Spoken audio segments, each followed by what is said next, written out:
Hey guys, welcome back to my channel. So today I want to talk to you about how to dress your age without looking old. This topic is of particular interest to me because I'm about to turn 47, so 50 is bearing down on me, so to say.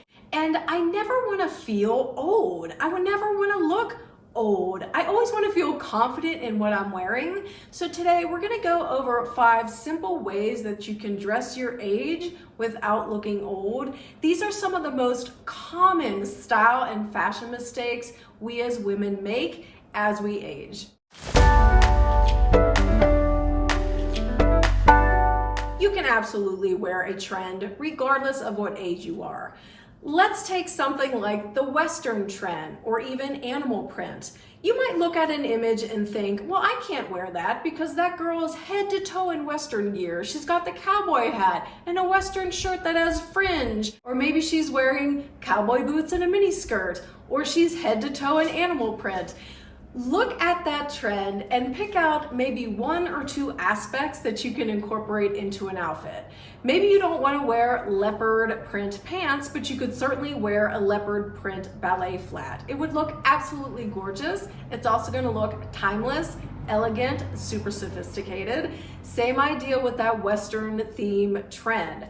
Pick out a beautiful suede belt and just wear it with a great pair of jeans and a cotton button-down shirt.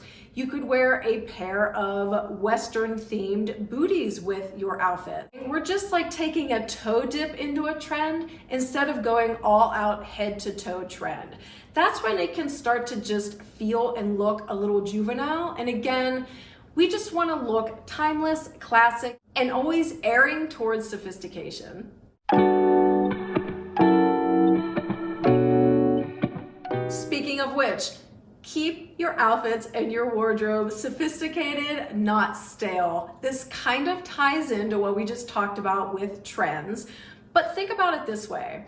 Let's say you look at an image on Instagram or Pinterest or even YouTube or in a magazine, and you see a wide leg jean or trouser that has a super low rise and it's really slouchy. So you just write that style off and you stick with your, I don't know, your mom jeans or the jeans you've been wearing, for the past 15 years. Well, instead of writing that trend off, just tweak it a little bit so that it makes more sense to you. Instead of buying a pair of wide leg pants or jeans that are low rise, go with a mid-rise or a high rise. It honestly is just that simple. We just tend to overcomplicate things and we tend to look at fashion as being black or white. Yes or no, I can or I can't. Or again, it's literally just a matter of tailoring that trend, making a couple adjustments to work better for you, your lifestyle, and honestly, like the level of confidence that you have achieved at this point in your life. Ladies, we have got to get fit. And what I mean by that is we've got to understand the right sizes and fits of clothing that work best for us. These two, size and fit, often get confused when they're 2 totally different things. Size has to do with what we see on a label: small, medium, large, extra large. Whereas fit has to do with the actual width of the garment. So what do I mean by that? Think about jeans. We've got skinny leg, slim leg, straight leg, and wide leg. If you have a size 6 across all those different fits, the waist size isn't going to change. The only thing that's changing is the width of the leg. So naturally, a skinny leg is more narrow than a slim leg, which is a little bit wider, versus a straight leg, which is a little bit wider, versus a wide leg, which is a little bit wider. Same with shirts. You might have a medium classic fit, or a medium slim fit, or a medium extra slim fit. The only thing that's changing is the width through the torso. So classic fit shirts are a little bit wider through the torso. These tend to result in a look that's maybe oversized or boxy, whereas a slim fit shirt is just gonna be a little more tapered through the torso. And with an extra slim fit shirt, it's going to be even more tapered at the torso. That's why you always wanna try different fits versus just shifting from like a medium to a small or from a large down to a medium. I grabbed 2 t-shirts from my collection to further illustrate fit. Both of these are a size small, however, they look completely different on the hanger and also on the body. The first is this size small t-shirt here. You can see it's pretty boxy, right? It's pretty wide through the torso area. It's meant to fit a little bit looser, a little bit more oversized. And then also it has what's called a drop shoulder sleeve. All that means is that the shoulder seam, instead of sitting on the shoulder for a more fitted traditional sleeve, it drops off of the shoulder to give it that slouchy look. Now in comparison, I have another size small t-shirt in my collection I want to show you that's much more fitted. You can probably tell right off the bat, there's a big difference, right? Namely, it's more narrow through the torso area, so it's going to have that slight taper we just talked about, giving it a more fitted look. Also, you'll probably notice that the sleeves look much different. This shoulder seam actually sits on the edge of the shoulder, so it's going to offer you a more traditional looking sleeve that inherently is also going to be more fitted. So comparing the two side by side, more fitted, more loose, this is what fit is. Again, it's all about the width through the torso. If you have a straight fit, more relaxed fit, a classic fit shirt, it's going to probably look like this, a little bit looser and boxier, versus a slim fit, extra slim, or something that's notated as being fitted. You're just gonna have that narrow taper through the torso. At the end of the day, a simple rule of thumb when it comes to the size and fit of your clothing, how it wears on your body, is that it shouldn't engulf you, but it also shouldn't constrict you. It should be that perfect medium.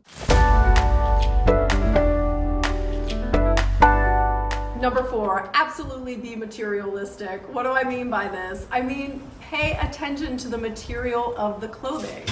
Materials always convey a certain message, right? Let's look at leather versus suede. Leather just inherently tends to be a little bit more edgy. It's a little bit more masculine. It's kind of harder, if you will.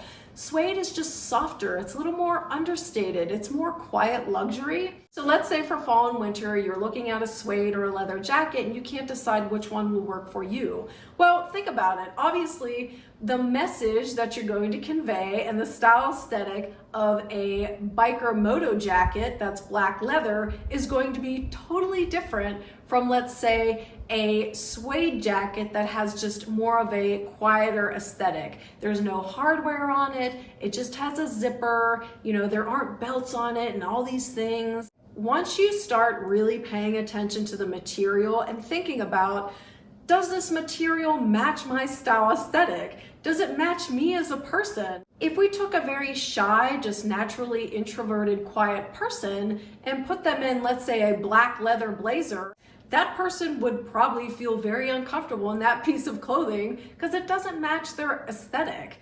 All you need to do is figure out which material, which variation of something is going to work best for you. Finally, I think one of the mistakes we as women, and probably just people in general, make as they age is that we forget to nourish from within. This is so important.